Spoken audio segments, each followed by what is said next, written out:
नमस्ते, मैं भावना सोलंकी स्वागत करती हूँ आप सबका नवारी कटिंग स्टिचिंग क्लासेस में। कल हमने कोल्हापुरी लावणी साड़ी कट की हुई थी। अब आज हम इसकी स्टिचिंग करेंगे। इसके 3 भाग होते हैं केवल, पल्लू, काष्ठा, सलवार वाले भाग और ये इसके अस्तर है। तो अब हम पल्लू को और काष्ठे को एक साइड रख देंगे पहले, और ये जो सलवार वाला भाग है इसे हम पहले तैयार करेंगे। सलवार वाला भाग हमने कट किया हुआ था, 4 मीटर में हमने 2 पल्ले कट किए हुए थे। इसे खोल लेना है। एक पल्ला हमें एक साइड में रख देना है पहले, एक साड़ी का भाग और एक अस्तर वाला भाग, इसे मैं साइड में रख देती हूँ। अब ये जो भाग है ये कमर की ओर वाला भाग है इस ओर का, और ये वाला जो भाग है ये पैर के पास वाला भाग है। अब हमें बूटियों का ध्यान रखना है। ये जो बूटी है इस ओर से उल्टी दिखाई दे रही है, दोनों ओर से धागे निकले हुए हैं इस तरह से, यानी ये उल्टी बूटी है, यानी उल्टा कपड़ा है। और इस ओर वाला कपड़ा सीधा है। तो जो सीधा कपड़ा है इस पर हमें ये जो पैर की ओर वाला भाग है इस पर ये जो बची हुई हमारी बॉर्डर थी इसे हमें ले लेना है, और सीधी ये है ये बॉर्डर। अब इसे बराबर नाप लेके पहले हमें कट कर लेना है। एक भाग और ये 2 भाग, 2 भाग मैंने कट कर लिए हैं। बची हुई बॉर्डर साइड में रख देनी है। अब ये केवल एक भाग लेना है। बॉर्डर सीधी है, बॉर्डर को भी उल्टा कर देना है। कपड़ा सीधा है, इस पर हमने बॉर्डर को उल्टा रखा हुआ है। सिलाई लगा लेनी है।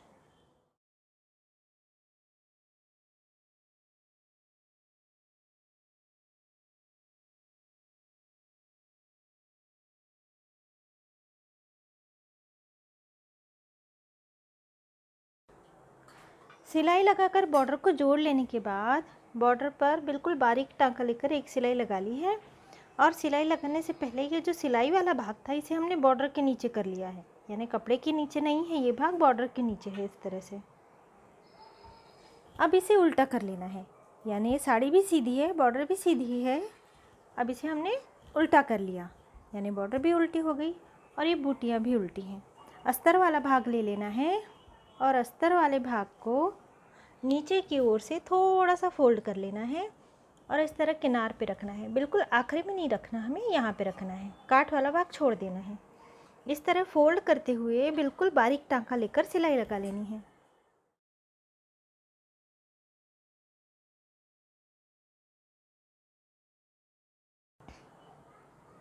अब इस नीचे के भाग में सिलाई लगाने के बाद ये जो कमर वाला भाग है, ये वाला भाग, इसे हमें बिल्कुल ऊपर इस कमर वाले भाग से जोड़ लेना है।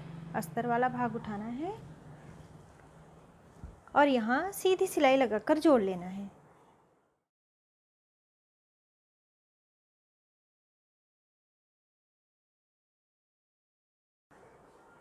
यानी अस्तर वाले भाग में हमने नीचे की ओर बॉर्डर में इसे जोड़ लिया और कमर वाला भाग जोड़ लिया।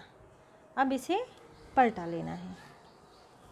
पलटाने के बाद अब ये जो आसन वाला भाग है इसमें हमें ये साड़ी वाला भाग चिमटियाँ लेकर जोड़ना है। अब चिमटियाँ किस तरह से लेनी है हमें, इस तरह से हमने प्लीट बनाई लगभग 1 से 1.25 इंच की, और इस तरह ऊपर की ओर फोल्ड कर देनी है। यानी ये प्लीट इस तरह पकड़ी और ये कमर वाला भाग है, इस ओर वाला भाग कमर वाला भाग है, यूपर की ओर फोल्ड करनी है। इसी तरह से हमें प्लीट लेते हुए ऊपर की ओर फोल्ड करते जानी है इस तरह से, यूँ। अब ये प्लीट हमें कहाँ तक फोल्ड करनी है, यहाँ पे हमने एक कट लगाया हुआ था, यानी इसी साइड में हमने कट लगाया हुआ था, ये वाला कट, यहाँ तक हमें ये आसन वाले भाग तक आएगा ये वाला कट। इतनी ही भाग की हमें ये सारी चिमटियाँ ले लेनी है। और बाकी ये वाला जो भाग है अब इसकी थोड़ी बहुत चिमटियाँ यहाँ पे भी आएंगी इस तरह से। अब इस ओर एक ही कट आया है, इस ओर दोनों कट आ गए हैं। आप देख सकते हैं कि इस ओर ये एक कट और ये यहाँ पे ये दूसरा कट, यानी ये इस तरह से 2 कट लगाए हैं मैंने। और ये वाला भाग आसन की ओर आ रहा था, जो हमने निशान लगाया था ये आसन तक आ रहा था। अब ये वाला जो कट है, ऊपर वाला कट, ये जो सीधा वाला भाग जहाँ तक है ना उतने तक ही ये कट आ जाना चाहिए। और ये जो दूसरे नंबर का कट है ये यहाँ पर लिया जा सकता है। या फिर यदि आपको नीचे की ओर ज़्यादा चुन्नटें चाहिए तो इस पहले वाले कट को यहाँ पे ले लीजिए और इसके बाद नीचे की ओर ज़्यादा चुन्नटें ले लीजिए। लेकिन नीचे की ओर ज़्यादा चुन्नटें लेने के कारण ये काफ़ी बॉर्डर तक चली जाती है, इसलिए मैं ऊपर की ओर ही ज़्यादा चुन्नटें लूँगी। यानी जो नीचे वाला कट है ये यहाँ पे मैंने आसन की ओर रखा है, इस ओर मैंने कपड़ा कम रखा हुआ है और इस ओर मैंने कपड़ा ज़्यादा रखा हुआ है आसन की ओर। यानी ये वाला जो पैर वाला भाग है, बॉर्डर वाला भाग, यहाँ से ये जो कपड़ा है आसन से कितना बड़ा है, यदि इस कट को मैं ऊपर ले जाऊँ तो आसन से लगभग 6 से 7 इंच बड़ा है। और कमर की ओर वाला जो भाग है प्लीट के लिए ये कितना बड़ा है, इस कट तक हम आसन तक जोड़ने वाले हैं, तो इस कट को मैं नीचे तक ले जाती हूँ और आप देखिए कि ये पूरी लंबाई से भी काफ़ी बड़ा है। यानी पूरी लंबाई है उससे भी लगभग 12 इंच जितना बड़ा है, यानी 38 इंच से भी बड़ा है ये। तो इस तरह से हमें इसे जोड़ना है।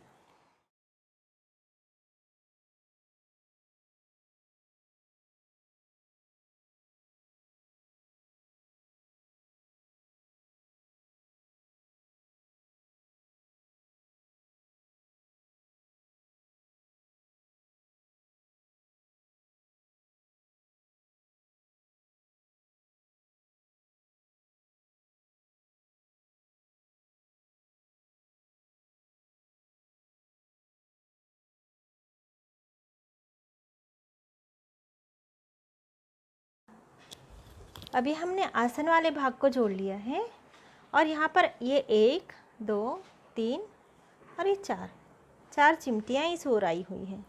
अब बिल्कुल इसी तरह से हमें इस आसन वाले भाग में भी सिलाई लगाकर साड़ी वाले भाग को जोड़ लेना है और इस भाग को भी जोड़ लेना है। यहाँ पे कम चिमटियाँ आएंगी और ऊपर की ओर ज़्यादा चिमटियाँ आएंगी।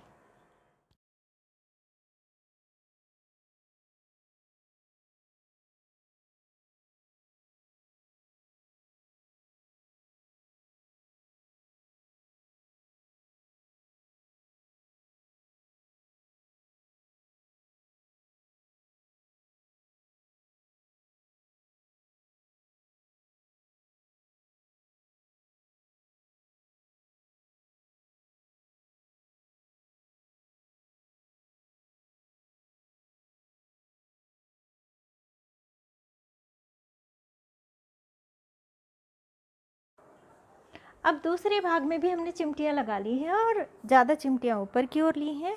इस ओर हमने ये 1 2 3 और ये 4 चिमटियाँ ली हैं नीचे की ओर और ये काफ़ी नीचे तक चला जाता है। यदि नीचे की ओर हम ज़्यादा चिमटियाँ लेंगे तो ये बॉर्डर पूरी कवर हो जाएगी, इसलिए ऊपर की ओर ज़्यादा चिमटी लेनी है, नीचे की ओर कम चिमटियाँ लेनी हैं। अब हम इसमें पल्लू जोड़ लेंगे। इसी तरह से दूसरा भाग भी हमें तैयार करके रखना है। अब इस वाले भाग में हमें पल्लू जोड़ लेना है।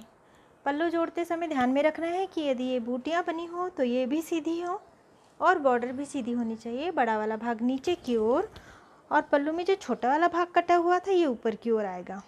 कमर की ओर से 1 इंच नीचे से इस तरह से कमर की ओर वाला, ये कमर की ओर वाला भाग मेरी ओर है, 1 इंच नीचे से, और मेरा जो सीधा हाथ है इस ओर वाले आसन में मैं इसे जोड़ रही हूँ पल्लू को।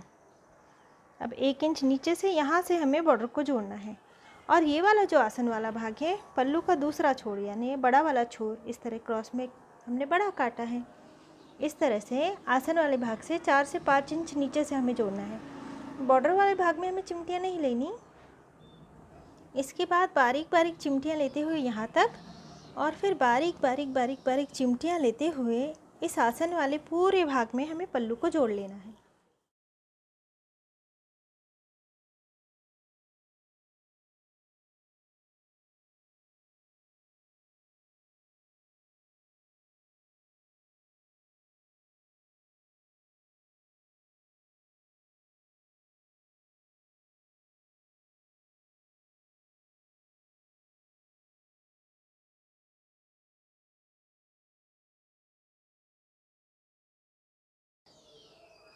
अब ये हमने पल्लू वाला भाग जोड़ लिया है बारीक बारीक चिमटियाँ लेकर।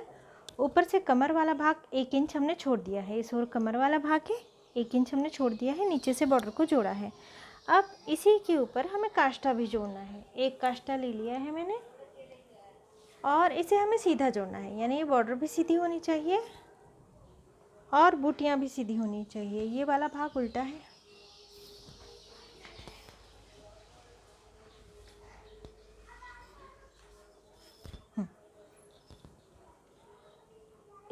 ये बॉर्डर सीधी है और यदि बूटियाँ बनी हो तो ये भी सीधी होनी चाहिए, ये हमें ध्यान में रखना है। यानी ये बूटियाँ जो है ये भी सीधी है। अब ये आसन वाला भाग बिल्कुल सीधा इसी तरह से हमें जोड़ लेना है।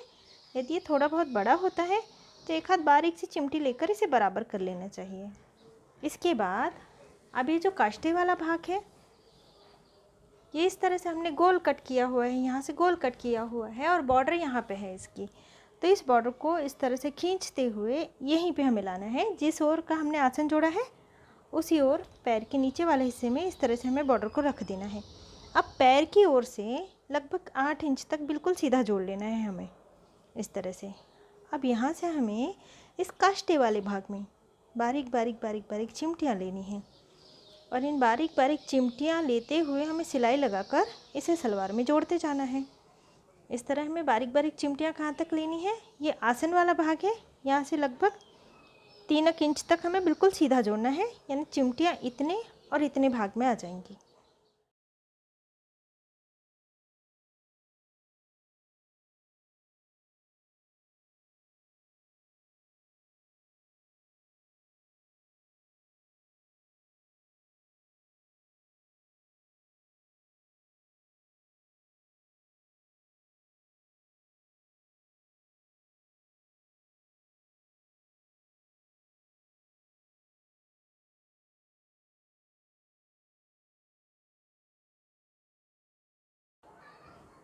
अब ये काष्ठे वाला भाग हमने जोड़ लिया है। ये वाला भाग बिल्कुल सीधा जोड़ा है, यहाँ से यहाँ तक हमने बिल्कुल सीधा जोड़ा है आसन वाले भाग से 2-3 इंच नीचे तक। इसके बाद इतने भाग में चिमटियाँ आ गई हैं और ये वाला भाग हमने बिल्कुल प्लेन जोड़ लिया है। ये भी भाग सीधा था, पल्लू वाला भी सीधा जोड़ा है और एक काष्ठे वाला भी सीधा जोड़ा है, यानी बॉर्डर वगैरह सब सीधा है। अब इसके आगे का भाग हम कल देखेंगे। कल भी आप हमारे साथ बने रहेंगे ऐसी मैं आशा करती हूँ। तब तक अपना ख्याल रखिए। नमस्ते।